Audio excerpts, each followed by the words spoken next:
मैं Juzu Arab Patrotru wish you happy new year. एक ऐसा देश जो विविधता में एकता पर गर्व करता है, वहाँ अक्सर एक कड़वा सच अनसुना रह जाता है। नॉर्थ ईस्ट इंडिया के कई लोगों के लिए अपने ही देश की राजधानी या बड़े शहरों की यात्रा करना किसी दुश्मन देश की सीमा पार करने जैसा महसूस होता है। दोस्तों, आज हम एक ऐसे विषय पर बात करने वाले हैं जो सुनने में तो बहुत दुखद है, पर इस पर बात करना आज के समय में बहुत जरूरी है। आज हम बात करेंगे नॉर्थ ईस्ट इंडिया के उन लोगों की जिन्होंने सिर्फ अपनी दिखावट की वजह से अपनों को खोया या अपनी जान गंवाई। बिल्कुल सही। बड़े दुख की बात है कि भारत के ही कुछ हिस्सों में हमारे अपने भाई बहनों को उनके लुक्स की वजह से विदेशी समझा जाता है। आइए और एक बार एंजल चकमा की बात चर्चा करते हैं। यह एक अत्यंत संवेदनशील और गंभीर विषय है। माइकल चकमा और उनके भाई एंजल चकमा के साथ जो हुआ वो न केवल एक परिवार के लिए त्रासदी है, बल्कि हमारे समाज और न्याय व्यवस्था पर भी कई गहरे सवाल खड़े करते हैं। नॉर्थ ईस्ट इंडियन के साथ छात्रों और नागरिकों के साथ मेन स्ट्रीम कहे जाने वाले शहरों में होने वाला भेदभाव और हिंसा एक ऐसी कड़वी सच्चाई है जिसे स्वीकार करना और बदलना अनिवार्य है। जब एक सैनिक देश की सीमाओं पर खड़ा होकर पूरे राष्ट्रों की रक्षा करते हैं, तो उसके परिवार की सुरक्षा की जिम्मेदारी उस तंत्र की होती है जिसे वो सुरक्षा रख रहा हो। सलाकुई के एसएसपी अजय सिंह का बयान देखिए। की जाती है, सभी के पास पब्लिक डॉक्यूमेंट एफआईआर की कॉपी भी होगी, नहीं तो मैं दे सकता हूँ। उसमें कहीं भी कोई वर्ड्स का मेंशन नहीं था, कोई नस्ली वर्डों का प्रयोग नहीं था और उसमें कहीं कोई ऐसी टिप्पणी नहीं लिखी थी। बात इतना लिखा हुआ था कि जाति सूचक शब्दों का प्रयोग किया। तो जब जाति सूचक शब्दों के प्रयोग के बारे में हम कहते हैं तो उसमें 3 चीजें आती है मेन इसमें। एक तो ये कि जो व्यक्ति जब नोन होंगे एक दूसरे के बारे में, तभी हम किसी की जाति के बारे में जानेंगे। अगर अननोन होंगे तो हमें नहीं पता हो सकता कि आप में से किसकी जाति क्या है, मेरी क्या है। तो उसके लिए इंटेंशन। एसएसपी के लेटेस्ट बयानों के अनुसार जांचकर्ताओं का कहना है कि उन्हें अब तक नस्लीय मकसद या हेट क्राइम का कोई ठोस सबूत नहीं मिला है। पुलिस का दावा है कि यह लड़ाई शराब की दुकानदार पर कहासुनी के बाद पर्सनल झगड़े की वजह से हुई, न कि नस्लीय भेदभाव के कारण। ऐसे में यह सवाल उतना स्वाभाविक है कि क्या सिलाकुई के वरिष्ठ पुलिस अधिकारी इस मामले को दबाने और कमजोर करने की कोशिश कर रहे हैं? आखिर क्यों? आखिर मुख्य अपराधी को बचाने का प्रयास क्यों किया जा रहा है? इनके साथ जो मारपिटाई हुई है, चाकुवार हुआ है ना, तो ये विक्टिम रहा, एक ये छोटा भाई है इसका, तो ये कुछ बोलना चाहते हैं। आप बताओ उस दिन क्या हुआ था, क्या इंसिडेंट हुआ था, A to Z बताओ। हम लोग, मैं था, मेरा भैया था, हम लोग 2 दोस्त हम लोग के साथ हम लोग गए थे सामान लेने के लिए। तो हम लोग उधर पे गए, तो हम लोग अपना सामान लेते हम लोग के साथ। उधर पे उन लोग का ग्रुप था उधर पे पूरा, तो उन लोग थोड़ा पी रखा था उन लोग ने। हम उधर पे गए, हम लोग आ रहे थे उधर से। तो हम लोग आए, तो हम लोग अपना बाइक से अपना आ रहे थे हम लोग सब।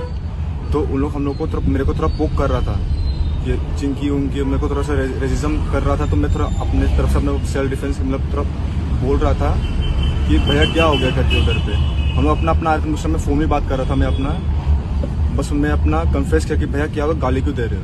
तो उनका वो प्लानिंग था, क्या था वो मेरे को पता नहीं, पर उन्होंने डायरेक्ट मेरे में अटैक कर दिया उन लोग ने। तो फिर भैया आया, मेरे को बचाने के लिए आया। फिर भैया को मेरे को कड़ा से मारा, भैया को लगा उससे। फिर भैया को उन लोगों ने चाकू मार दिया स्पाइन की तरफ में। वही भैया भी पूरा राइट से हिल नहीं रहा, भैया का पूरा राइट साइड है, अभी आईसीयू में भैया। भैया का भी इसलिए हम लोग इधर में ऐसा कर रहे हैं अभी कि भैया को थोड़ा और मिल तुझे जाए। तो मारा था, मेरे को इधर में सर लगा में भी मारा, देखो दिखाना अच्छे से, ये खून, ये इधर मरा है। खून दिखाना अच्छे से। हाँ ये एंजल चकमा का भाई माइकल चकमा, उनके बयान पर गौर करे तो स्पष्ट है कि वो भी इस त्रासदी की शिकार हुए। हर कोई जानता है कि उनके साथ क्या हुआ। लोग कहते हैं कि देहरादून और उत्तराखंड देवभूमि है, शिक्षा और संस्कृति का केंद्र है। क्या इस देवभूमि में अंजल चकमा को न्याय मिलेगी? उनके पिता देश की सेवा में सीमा पर तैनात हैं, लेकिन बदले में उन्हें क्या मिल रहा है? अपने ही बेटे की लाश। क्या उनके पिता बॉर्डर पर इसलिए तैनात है ताकि जिस देश की वो रक्षा कर रहे हैं वही कोई और उनके बेटे की जान ले ले? ये सब चीजें दशकों से होती आ रही है और हर बार हमें ठीक से इंसाफ नहीं मिलता। फिर भी दोषियों को बचाने की कोशिश क्यों की जा रही है? प्लीज नॉर्थ ईस्ट के लोगों को ऐसा मत करो, नहीं तो भविष्य में नॉर्थ ईस्ट के लोगों को और भी ज्यादा सामना करना पड़ेगा। लोगों का कानून पर विश्वास उठ जाएगा। नॉर्थ ईस्ट के सभी लोगों को भविष्य में खुलेआम इन चीजों का सामना करना पड़ेगा। लोग इसे डबल इंजन की सरकार कहते हैं। तो क्या इस सरकार में उन्हें न्याय मिल पाएगी? यह लड़ाई केवल एंजल चकमा या नीदो तानिया रिचल लोइतम दाना सिंह की नहीं है, बल्कि यह पूरे नॉर्थ ईस्ट के लोगों के न्याय की लड़ाई है। एंजल को न्याय नहीं मिला और मेन कल्प्रिट को बचाया गया तो आने वाले दिनों में ये किसी के साथ भी हो सकता है। लोग अन्य राज्यों को मुख्यधारा मीन्स मेनलैंड कहते हैं। यह मेनलैंड या नॉर्थ ईस्ट का भेदभाव क्यों? क्या है? चाहे नॉर्थ ईस्ट हो या दिल्ली, मुंबई, बेंगलोर हो, है तो सब भारत ही। आज पूरे नॉर्थ ईस्ट और छात्र समुदायों में सुरक्षा और संस्थागत जवाबदेही को लेकर भारी प्रकाश है, भारी आक्रोश है। क्या एंजल चकमा और पूरे नॉर्थ ईस्ट के लोगों को न्याय मिलेगी?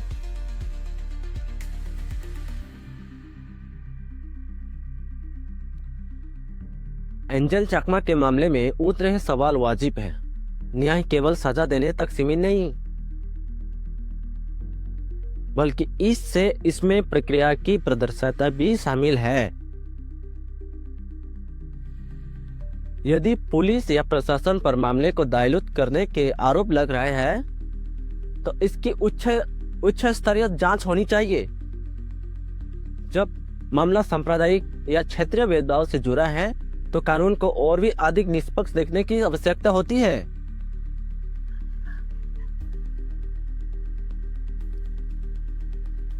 एक सैनिक का मनोबल इस बात पर निर्भर करता है कि उसका परिवार सुरक्षित हो। इस तरह की घटनाएं राष्ट्रीय सुरक्षा की भावना को भी ठेस पहुंचाती है। मेनलैंड शब्दों का प्रयोग खुद में। दोस्तों, आपको क्या लगता है? क्या एंजल चकमा और पूरे नॉर्थ ईस्ट को न्याय मिलेगी? कमेंट में जरूर बताइए। तो दोस्तों, आज के लिए वीडियो इतना ही। जय हिंद, जय भारत।